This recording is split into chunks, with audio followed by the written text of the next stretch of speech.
Totoo, ang labo no, kung sino pa yung mga hindi nagsipag, sila pa yung may ayuda.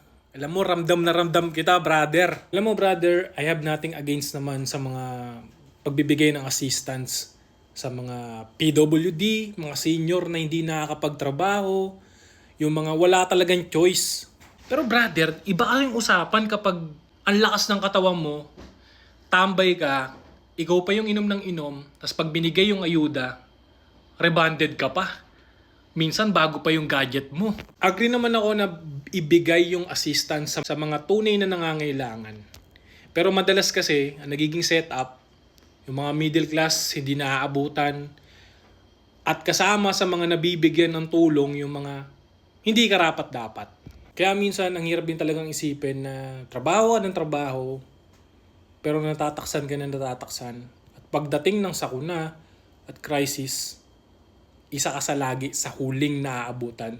If maaabutan, pero madalas nga wala pa.